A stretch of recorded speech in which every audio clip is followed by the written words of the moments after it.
Hariom. Knowledge plus channel में हम सभी विद्यार्थियों का स्वागत करते हैं। आज हरिओम एस्ट्रोलॉजी क्लास नंबर 47 है। जैसा कि आप सबको बच्चों को पता है कि हमारी एस्ट्रोलॉजी की जो क्लास की सीरीज़ है वो अगर शुरू हुई क्लास नंबर 1 से शुरू किया तो क्लास नंबर 11 तक पहुंचते पहुंचते हमने एक गोल्डन क्लास नंबर 12 के रूप में दी। फिर हमने 13 से शुरू किया, 23 तक पहुंचे तो हमने 24 को फिर एक गोल्डन टॉक दी। फिर हमने 25 से शुरू किया, 35 तक गए तो 36वीं टॉक हमारी गोल्डन टॉक हुई। अब 48वीं टॉक हमारी गोल्डन होगी, लेकिन ये जो टॉक है वो 47वीं है। गोल्डन टॉक मीन्स उस टॉक में हम कंपाइलेशन पे फोकस करते हैं कि अगर किसी बच्चे ने वो टॉक सुनी नहीं है तो वो टॉक सुन सकता है, लेकिन अगर वो उस टॉक के डिटेल के बारे में जानना चाहता है तो वो स्पेसिफिक क्लास में जाकर ही डिटेल समझ सकता है। आज हरिओम एस्ट्रोलॉजी क्लास नंबर 47 है। आज हम बात कर रहे हैं H1 से लेके H12 तक के एनवायरनमेंट में जो एनिमल का कंसेप्ट है कि H1 जो एनवायरनमेंट है वो एनवायरनमेंट है जिसमें हम किसी एक पशु के साथ उस एनवायरनमेंट को एसोसिएट करते हैं। एक पशु के साथ उस एनवायरनमेंट को एसोसिएट कर रहे हैं। H1 का जो एनवायरनमेंट है वो बकरी के नेचर के साथ मिलता जुलता है। H2 का जो एनवायरनमेंट है वो एक बुल से मिलता जुलता है। H3 का जो एनवायरनमेंट है वो बैलेंसिंग फैक्टर का एनवायरनमेंट है, और बैलेंसिंग फैक्टर एनवायरनमेंट में हम बच्चे के एनवायरनमेंट को ला सकते हैं। तीसरा जो एनवायरनमेंट है वो है 6 टांगों वाला जानवर, 6 टांगों वाला जीव। जो H1 का एनवायरनमेंट है वो 4 टांगों वाले जीव की बात करता है, मींस 4 टांगों वाला जीव, और स्पेसिफिक बताया भी गया है बकरी को। और अगर H2 की बात करें तो जो बुल है उसको बताया गया है 4 टांगों वाला है। लेकिन अगर हम H3 की बात करते हैं तो उसमें 2 टांगों की बात आती है, तो 2 टांगों में मानव के बच्चे की बात करते हैं। मानव का बच्चा 2 तरह का हो सकता है, या तो वो मेल होगा या फीमेल होगा। तीसरा जो H4 है, H4 जो है वो एक ऐसा जानवर है, ऐसा जीव जंतु है जिसकी 6 टांगें होती। अब केकड़े को हम 6 टांगों वाला जानवर कहते हैं। H4 का एनवायरनमेंट केकड़े को रिप्रेजेंट करता है। अब अगर H5 की बात करें तो फिर दोबारा से 4 टांगों की बात आती है। लियो राशि, H5 मींस लियो राशि, और लियो राशि टाइगर को, और टाइगर की कितनी टांगें होती हैं? 4 होती हैं। फिर है वर्गो, वर्गो में एक कन्या को कहा गया है, स्पेसिफिक कन्या को। जिस तरह H3 एनवायरनमेंट बच्चे को रिप्रेजेंट कर रहा है, लेकिन जो H6 है वो एक कन्या को रिप्रेजेंट कर रहा है, और कन्या की 2 ही टांगें होती हैं। फिर H7 की बात कर ले। H7 जो है उसके संबंध में टांगों का एस्पेक्ट नहीं है, मल्टीपल टांगे, 2 भी हो सकती है, 4 भी हो सकती हैं, 6 भी हो सकती हैं, स्पेसिफाई नहीं है। अगर H8 की बात करें तो 8 टांगों वाला बिच्छू। हमारे जीवन में जो H8 है एक प्रकार की ड्राइविंग फोर्स होती है। H8 जो है एक प्रकार की ड्राइविंग फोर्स है, जिसकी मदद से आप इस संसार में इनहेरिटेंस करना चाहते हैं, अपने जीवन में जो ट्रांसफॉर्मेशन है उसका आधार ही H8 है। और H8 बड़ा खतरनाक है, बिच्छू है, बिच्छू का डंक है H8। जो हमारे अंदर नेगेटिव एनर्जी है वो H8 की एनर्जी है।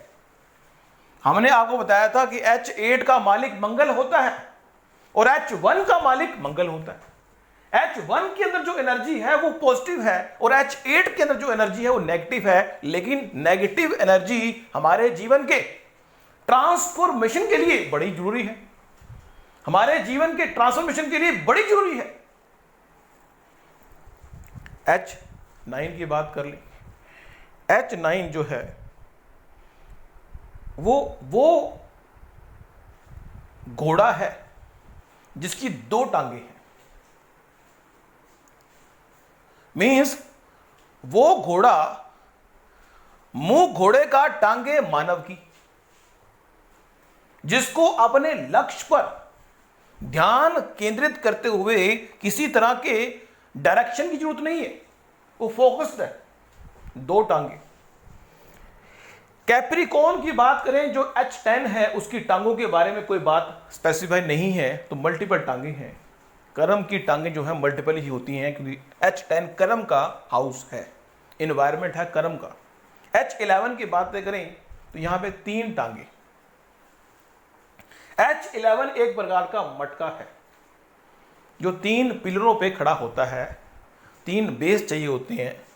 अब हम कह रहे हैं 3 होते हैं तो आप मान सकते हैं कि 2 पे भी हो सकता है, लेकिन यहां पे हम 3 कह रहे हैं। 3 टांगे, वो मटका जिसकी 3 टांगे हैं। फिर है Pisces. Pisces means H12। H12 जो है उसकी 2 टांगे हैं और वो मछली द्वारा रिप्रेजेंट हो रही है। तो यहाँ पे हमने एक विचार व्यक्त किया कि एस्ट्रोलॉजी में जो इन्वायरमेंट है वो इस तरह से इन जीवों के माध्यम से हम इन्वायरमेंट को या उस जीव के माध्यम से उस व्यक्ति के बिहेवियर को समझ सकते हैं। साथ ही यहाँ पे इन के साथ साथ हाइट के बारे में भी कहा गया है कि जो H1 और H2 है, उन व्यक्तियों की जो हाइट होती है, अगर कोई व्यक्ति मेष राशि का व्यक्ति है या वृष राशि का व्यक्ति है, उसकी हाइट नॉर्मल होती है। नॉर्मल में यहाँ पे शॉर्ट कहा गया है, छोटी हाइट होती है। नियम का अपवाद तो हो सकता है, लेकिन यहाँ पे H1 और H2 एनवायरनमेंट में हाइट को छोटा बताया गया। H3 और H4 को मिडिल बताया गया। H5 की अगर बात करें और H6 की, 7 की और 8 की, ये है लॉन्ग हाइट वाले एनवायरनमेंट। H9 की और 10 की बात करें तो वो मिडिल है, और लास्ट में अगर हम H11 की और 12 की बात करें तो वो भी शॉर्ट है।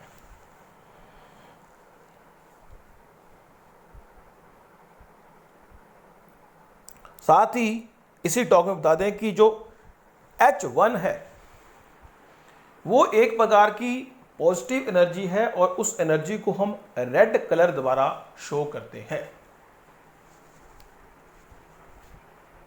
H2 की जो एनर्जी है वो वाइट कलर की है।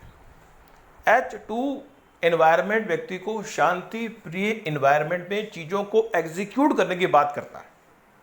H3 green personality. H3 वाला जो व्यक्ति है वो ग्रीन पर्सनैलिटी वाला व्यक्ति है।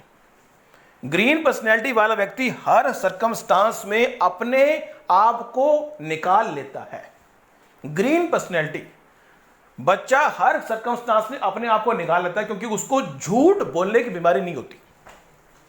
बच्चा हर सर्कमस्टांस में अपने आप को निकाल लेता है क्योंकि उसको झूठ बोलने की बीमारी नहीं होती, सच्चा होता है वो।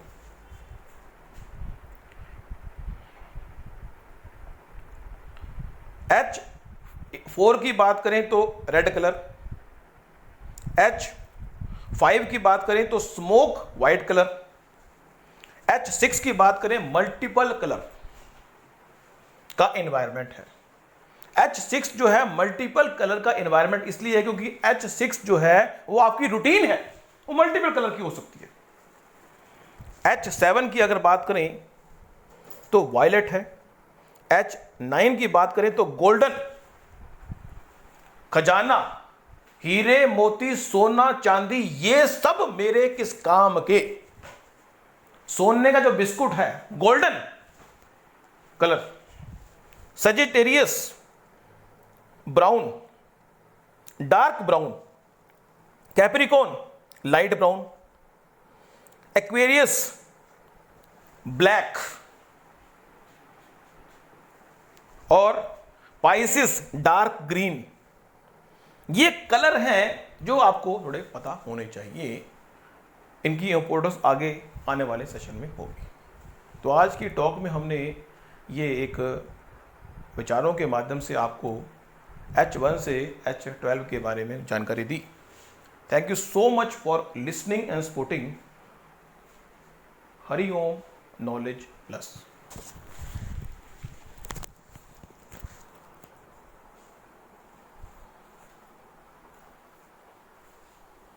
हरिओम नॉलेज प्लस चैनल में हम सभी विद्यार्थियों का स्वागत करते हैं। आज हरिओम एस्ट्रोलॉजी क्लास नंबर 47 है।